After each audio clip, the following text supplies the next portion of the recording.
Olá, que bom estar com você. Está começando o seu programa Adoração, esse encontro que temos com a Palavra de Deus.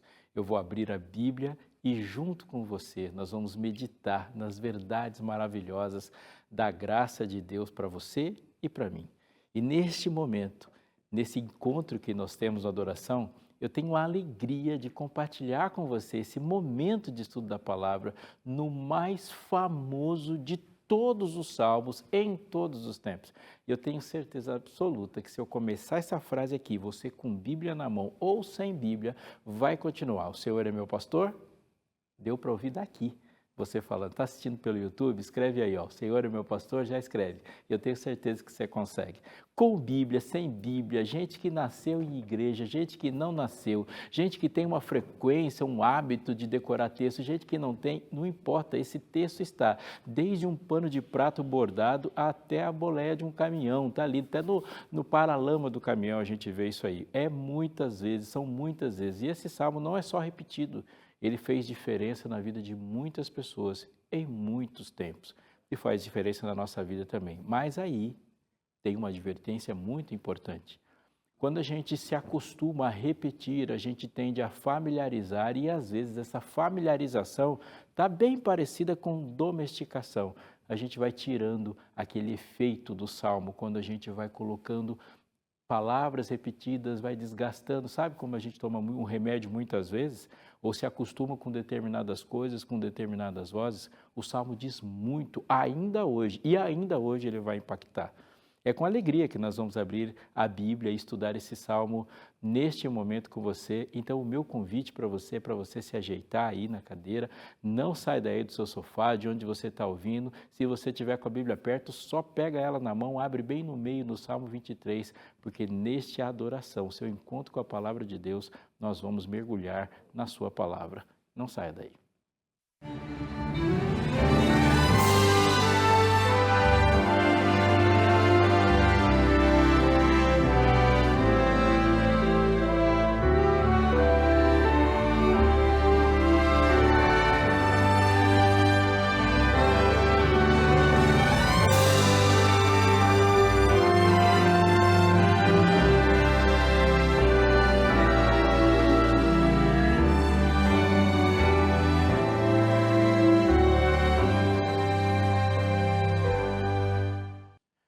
Os salmos revelam coisas para a gente que nos fazem lembrar que a relação com Deus é a relação de um Criador e uma criatura, de um ser perfeito com outro imperfeito, do ser divino com o ser humano.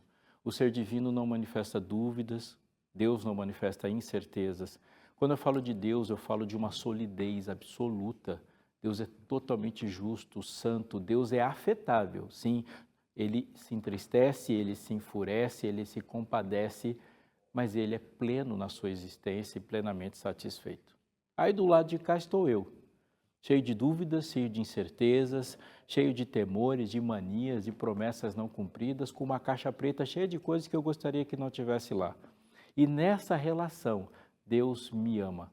Os salmos apresentam um Deus assim, um Deus disposto, um Deus que ouve, um Deus compassivo, um Deus que veste uma calça jeans, uma camiseta, o Deus que pega na mão e pacientemente nos conduz. E ao mesmo tempo os seres humanos se apresentam como eles são. Eles se enfurecem, por exemplo, lá nos Salmos você vê um hino e quando a gente acha que vai romantizar o hino, a fúria do salmista aparece sem esconder do Senhor. Ele fala, Senhor, eu estou com raiva hoje, eu tenho um ódio. Quem me dera, Senhor, se eu pudesse eu matava todos os inimigos, dava cabo de todos eles. E aí eu penso assim, uau, acabou com a minha música. Fala de crianças que têm seus crânios estourados nas pedras. Uau! Mas sabe o que é isso?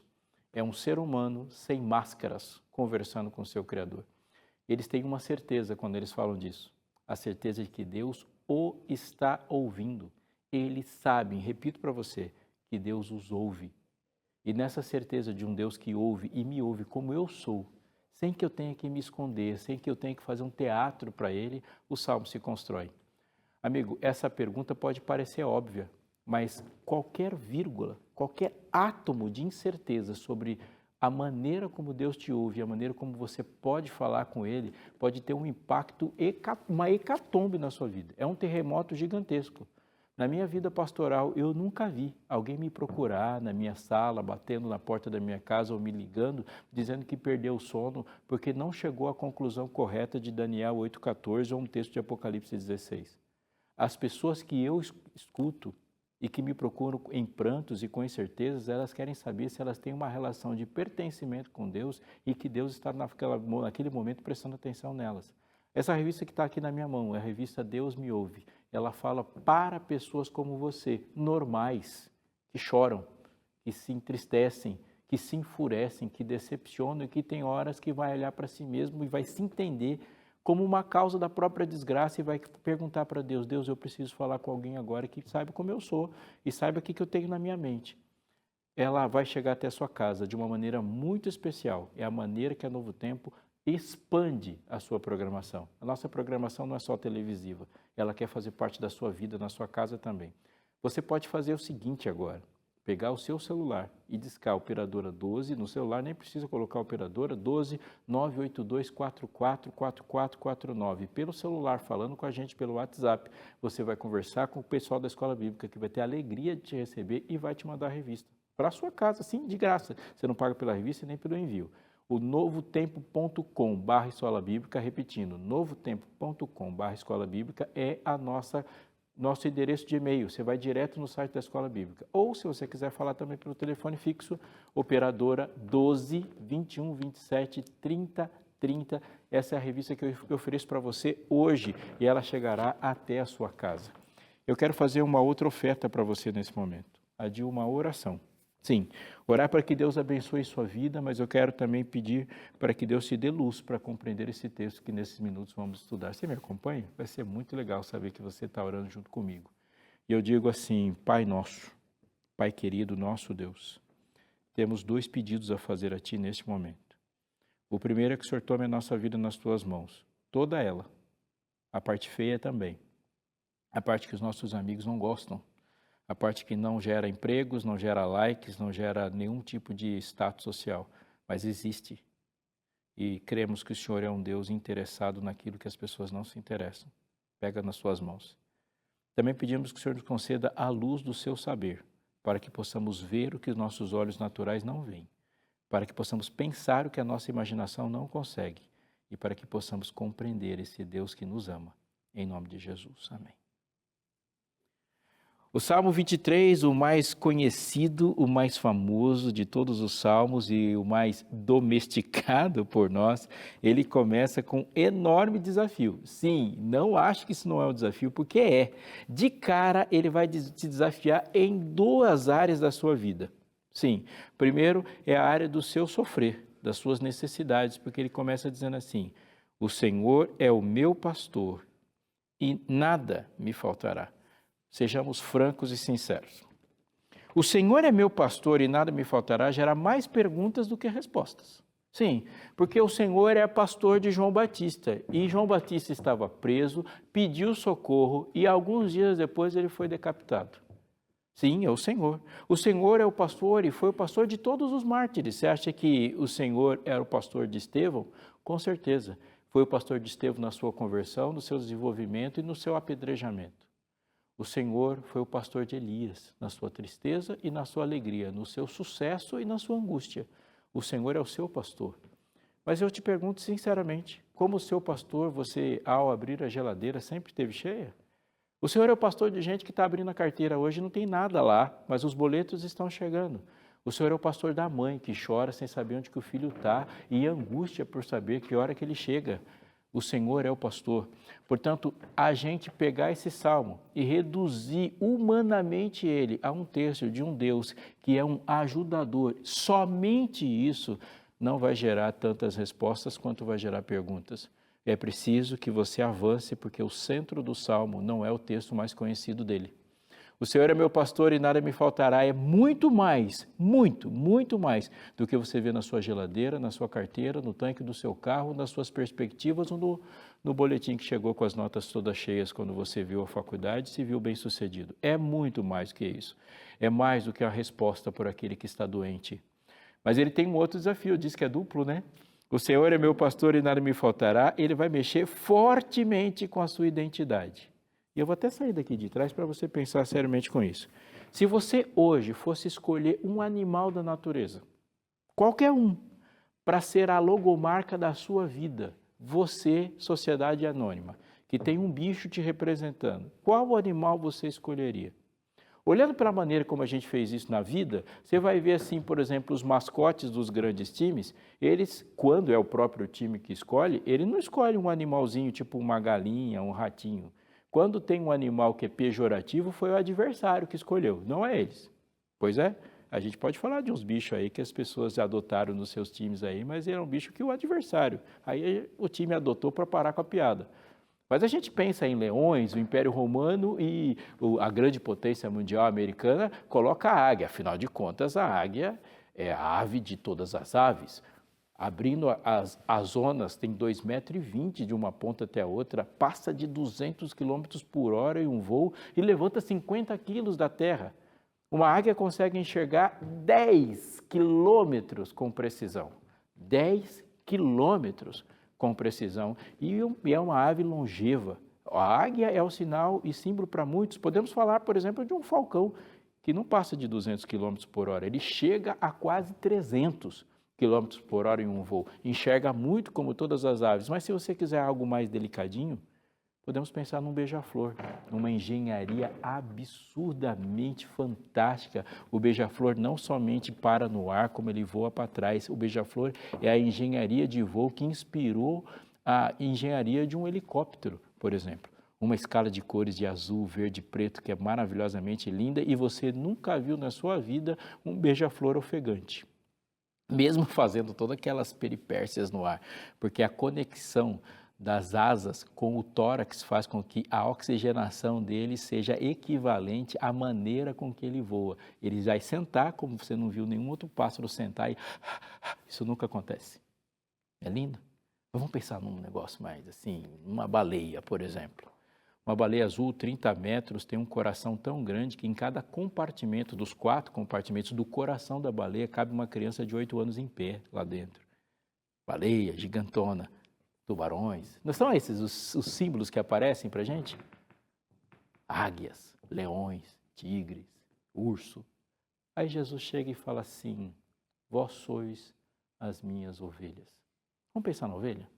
A ovelha não corre, ela não tem velocidade. Se você olhar para as patinhas da ovelha, você vai ver que não tem garras ali. Não, aquelas unhas elas causam mais estrago nela do que qualquer outra coisa. As ovelhas não têm presa, você não vê uns caninos grandes nas ovelhas, não, elas não conseguem ter agressividade. As ovelhas não têm musculatura desenvolvida, elas são todas gordinhas e fofinhas. As ovelhas babam muito.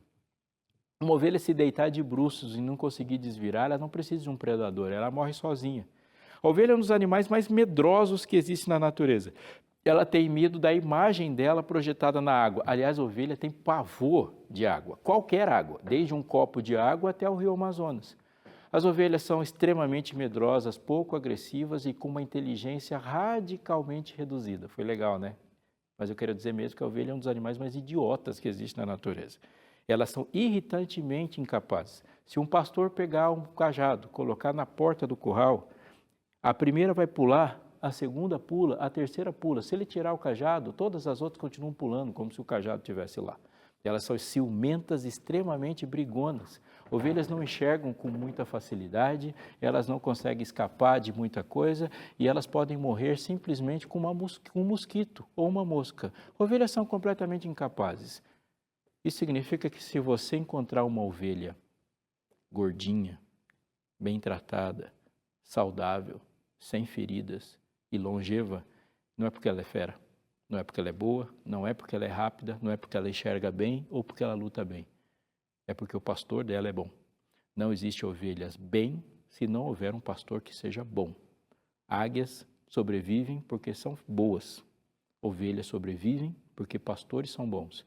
Para uma ovelha estar bem e viver, ela tem que ter um pastor que enxerga mais que todo mundo, que luta melhor do que todos os adversários, que tem a capacidade de obter alimentação melhor do que tudo que está perto.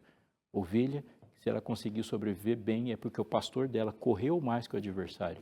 O pastor dela tem mais inteligência que o adversário. Tudo que uma ovelha precisa para sobreviver está numa habilidade que o pastor tem, porque ela mesma não tem nenhuma.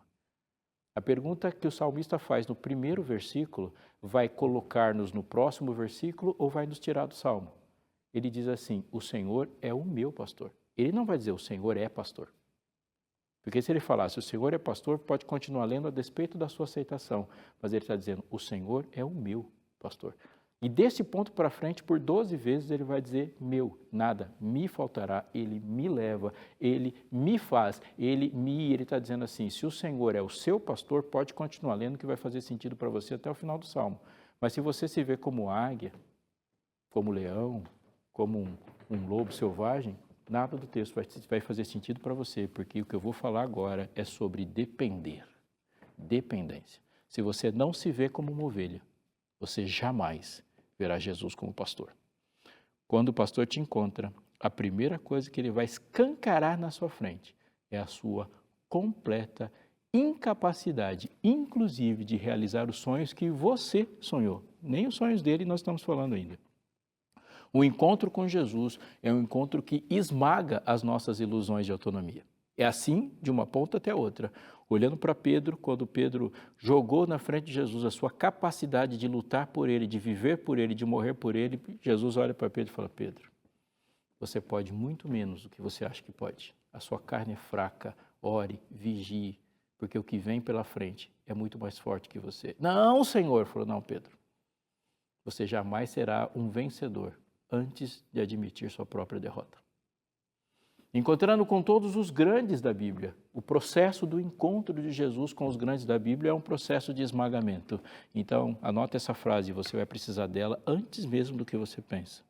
O encontro com Deus nunca te fará uma pessoa forte. Quando nós entregamos a nossa vida por Deus, Deus nos dá tanta consciência da nossa fraqueza que não ousamos lutar, viver, sonhar sem Ele. E só isso é a garantia de vitória. Nós somos vasos rachados. Um vaso rachado nunca se completa. E um vaso rachado só permanece cheio se ele permanecer embaixo da fonte. A gente, às vezes, esquece que somos vasos rachados e ousamos sair debaixo da torneira. E em segundos, nós já estamos vazios. Eu sou um vaso dependente, mesmo imperfeito. Se Adão dependia de ir até a árvore da vida para manter-se vivo, quanto mais eu e você.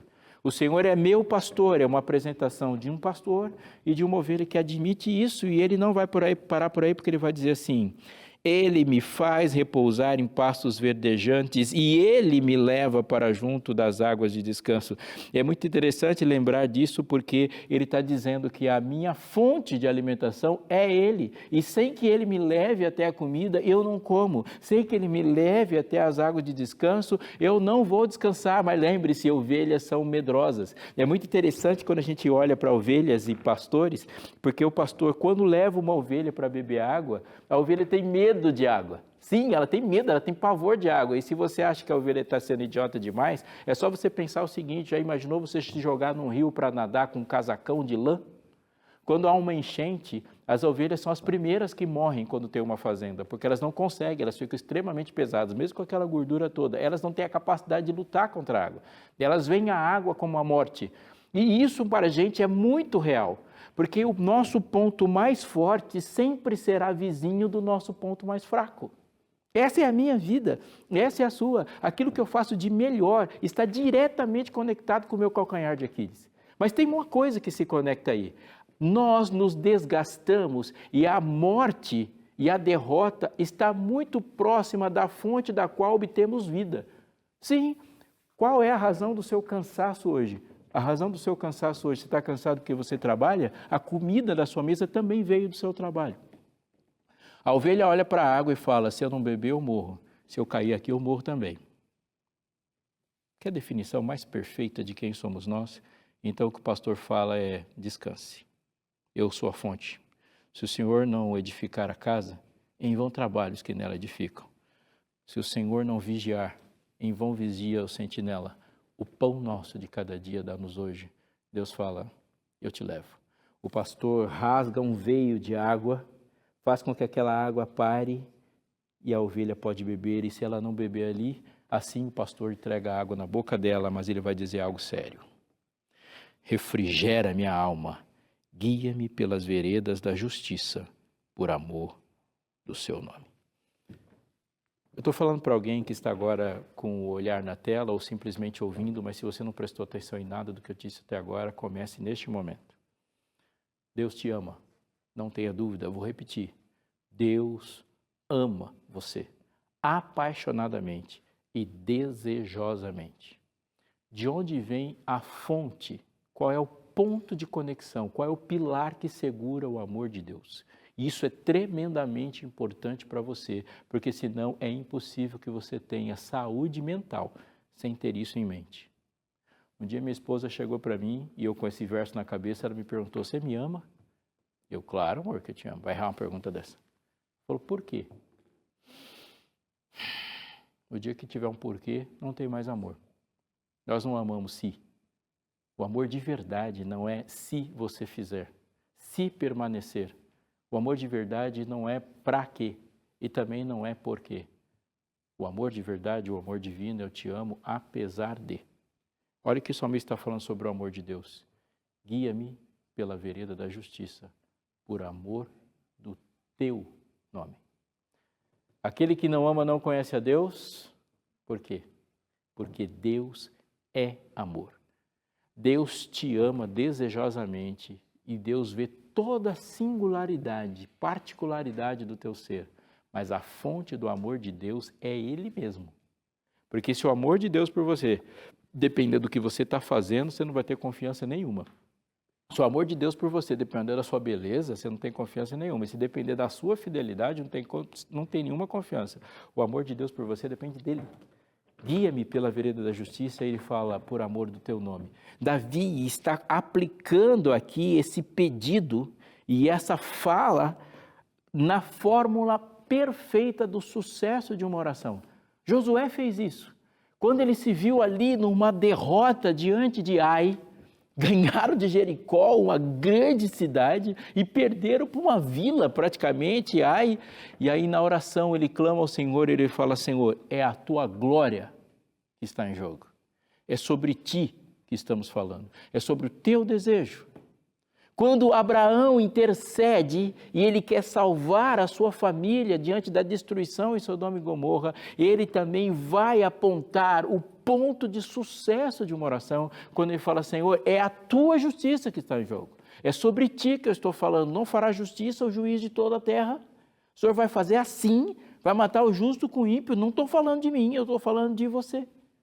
E ali, olha qual é a forma da oração bem-sucedida. Posso citar Moisés, que quando ele intercede por Deus, ele fala, Senhor, é sobre a sua vontade, é sobre o teu plano, é sobre o teu povo, é sobre a tua glória, é sobre a tua justiça e a missão que o Senhor confiou.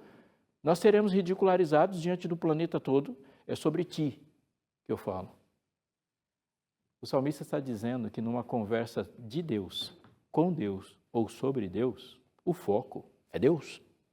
Sua oração terá poder quando você buscar a Deus por causa dele, não só por sua causa.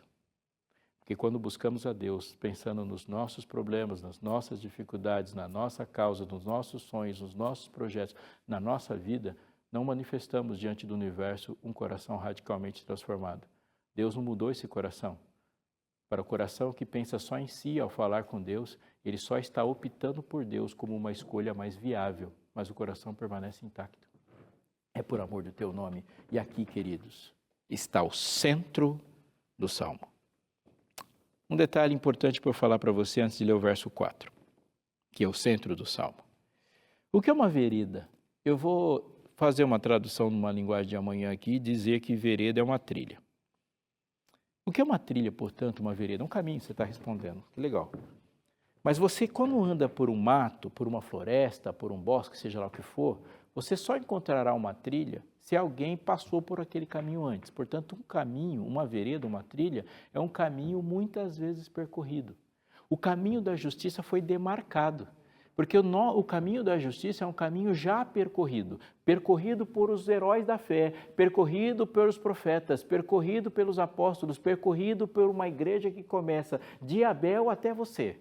O caminho da justiça não é seu e o caminho da justiça está demarcado pelo andar do povo de Deus nele, nesses milênios de história. Mas o caminho da justiça também é seu, no sentido de que você se solidifica na fé, passando, repetindo e vivendo dessa forma muitas vezes. Sim, é um caminho muitas vezes percorrido. E é se habituar a viver com Deus nas segundas e terças da vida é que nos faz ter confiança nele nas quartas e quintas e sextas. Ele não está falando de um Deus que eu encontro num púlpito, ele está falando de um Deus que eu encontro na escola. Não é de um Deus apenas lá da escola sabatina, da escola dominical, da escola que você vai bíblica, ele está falando de um Deus da oficina, do escritório. É um Deus que vai para o quarto, para a sala, para a cozinha. É o Deus da garagem, é o Deus de todos os momentos. E o centro do salmo está aqui. Ainda que eu ande pelo vale da sombra da morte, não temerei mal nenhum,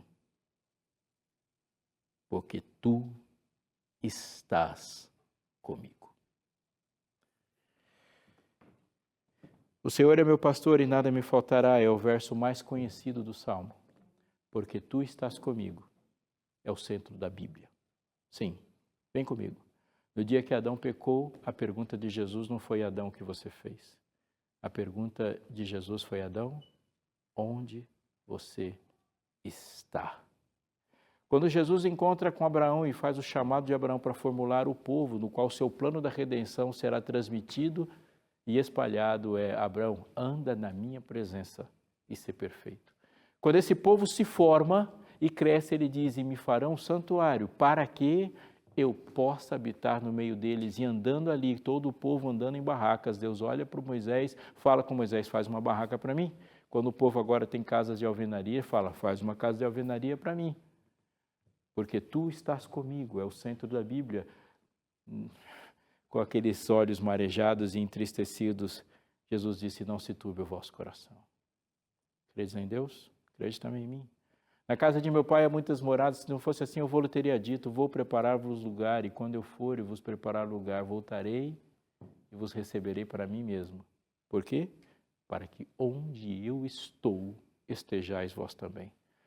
No fim da Bíblia, eis o tabernáculo de Deus com os homens, Deus mesmo estará com eles, porque quem veio morrer por eles foi chamado de Emanuel, que significa Deus conosco. Deus não tem apenas, Deus não faz apenas, Deus é.